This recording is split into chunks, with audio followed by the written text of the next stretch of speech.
Halo semuanya, perkenalkan nama saya Mambanton Pariyama Simamora dari kelas A dengan NIM S1A023083. Pada video kali ini, saya akan memaparkan hasil analisis saya mengenai retribusi pelayanan parkir di tepi jalan umum pasca diberlakukannya Undang-Undang Nomor 1 Tahun 2022 tentang hubungan keuangan antara pemerintah pusat dan daerah atau yang biasa disebut dengan UU HKPD. Topik ini sangat penting karena parkir di tepi jalan umum merupakan salah satu sumber utama pendapatan asli daerah, tetapi dalam praktiknya menghadapi banyak masalah serius. Dalam kerangka desentralisasi fiskal, daerah diberi kewenangan mengelola keuangan melalui pajak dan retribusi. Retribusi daerah menjadi salah satu instrumen utama untuk meningkatkan pendapatan asli daerah atau PAD.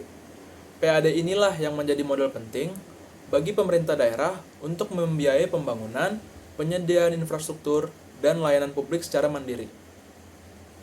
Pada tahun 2022, lahirlah UU HKPD yang menggantikan UU PDRD pada tahun 2009. Tujuan utamanya adalah menyederhanakan sistem pungutan daerah. Jika sebelumnya ada 32 jenis retribusi, sekarang hanya dipangkas menjadi 18 jenis layanan. Di antara jenis yang dipertahankan, terdapat retribusi pelayanan parkir di tepi jalan umum. Artinya, negara melihat sektor ini punya potensi yang besar, khususnya di kota-kota dengan lalu lintas yang padat. Namun, realitasnya justru sangat berbeda. Misalnya di Jakarta, potensi penerimaan dari parkir di jalan diperkirakan mencapai 1,4 triliun per tahunnya. Tapi yang masuk ke APBD hanya sekitar 33,6 miliar rupiah. Bahkan realisasi di pertengahan tahun 2025 hanya sekitar 3 miliar rupiah. Artinya, lebih dari 99% potensi pendapatan hilang. Fenomena kebocoran seperti ini juga terjadi di Medan, Pekalongan, hingga Mataram. Dari latar belakang tersebut, saya merumuskan 3 pertanyaan pokok. Yang pertama, itu ada perbedaan pengaturan retribusi parkir dalam UU PDRD dan UU HKPD. Lalu ada problematika yuridis dan empiris dalam implementasinya. Lalu rumusan masalah yang ketiga yaitu bagaimana solusi berbasis digitalisasi dan penegakan hukum dapat ditawarkan.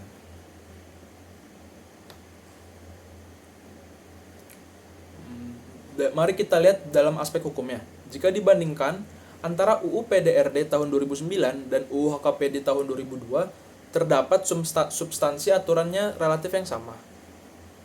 Beberapa poin pentingnya, yang pertama ada definisi retribusi, yaitu ada pungutan daerah atas jasa yang diberikan pemerintah daerah. Lalu ada objek retribusi yang sama, yaitu pelayanan parkir di tepi jalan umum. Lalu subjek dan wajib retribusi pun tidak berubah, yaitu orang atau badan yang menggunakan layanan parkir. Lalu yang terakhir ada prinsip penetapan tarif. Tetap mempertimbangkan biaya penyediaan jasa, kemampuan masyarakat, dan aspek keadilan. Artinya, aturan hukumnya sebenarnya sudah solid. Jadi masalah yang terjadi di lapangan bukan karena kelemahan undang-undang, melainkan karena kegagalan implementasi dan lemahnya penegakan hukum.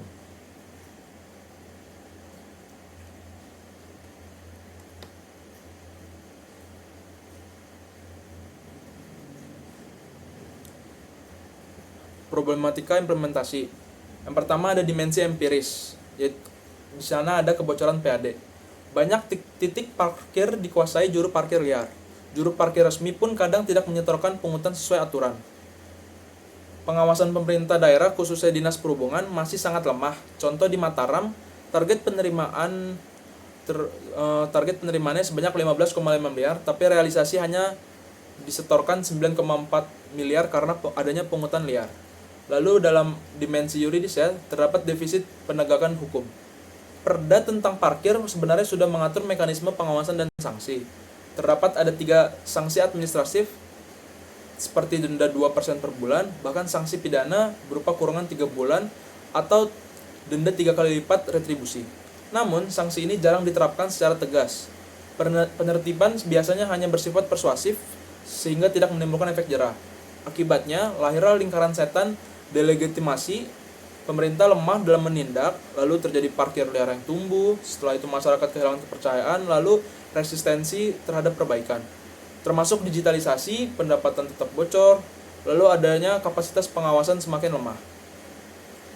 Lalu di sini ada alternatifnya, yaitu digitalisasi dan penegakan hukum yang diperkuat.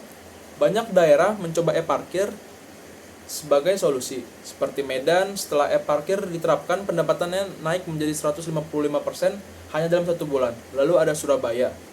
Penerapan cukup maju tapi masih terkendala kebiasaan masyarakat yang lebih nyaman menggunakan bayar tunai. Lalu di Samarinda juga e-parking ini dianggap gagal karena dianggap ribet dan realisasi pendapatan tidak meningkat. Dari sini kita bisa simpulkan bahwa teknologi bukan jaminan keberhasilan. Kuncinya adalah sinergi digitalisasi dengan penegakan hukum yang tegas. Strategi yang dapat dilakukan yaitu yang pertama adalah implementasi teknologi. Bisa dilakukan dengan perluasan e-parkir, sosialisasi masif, dan peningkatan literasi digital kepada masyarakat. Lalu yang kedua ada penguatan penegakan hukum, yaitu pembentukan tim di gabungan di Sub, Satpol PP, bahkan kepolisian untuk patroli rutin dan penindakan tegas terhadap parkir liar. Dengan kombinasi ini, data real time dari e-parking bisa dipakai sebagai intelijen, sementara sanksi tegas memberi efek jera bagi para pelanggar. Kesimpulan dari analisis yang saya buat terdapat tiga poin penting. Yang pertama yaitu adalah UU HKPD tidak mengubah substansi aturan retribusi parkir, melainkan hanya menyederhanakan klasifikasi, jadi kerangka hukum sudah cukup kuat. Yang kedua, masalah utama terletak pada implementasi dan lemahnya penegakan hukum yang menyebabkan kebocoran PAD yang sangat besar. Lalu yang ketiga, solusinya yang paling tepat adalah sinergi digitalisasi dan penegakan hukum yang tegas, sehingga potensi pendapatan daerah dari parkir di tepi jalan umum bisa benar-benar dioptimalkan. Demikian penjelasan dari saya mengenai retribusi pelayanan parkir di tepi jalan umum pasca UU HKPD. Semoga pembahasan ini dapat memberikan pemahaman tentang hubungan antara kerangka hukum, tantangan implementasi, serta solusi yang realistis dalam konteks hukum pajak. Sekian video yang dapat saya paparkan. Atas waktu dan perhatiannya saya ucapkan terima kasih, dan jangan lupa like dan komen. Terima kasih.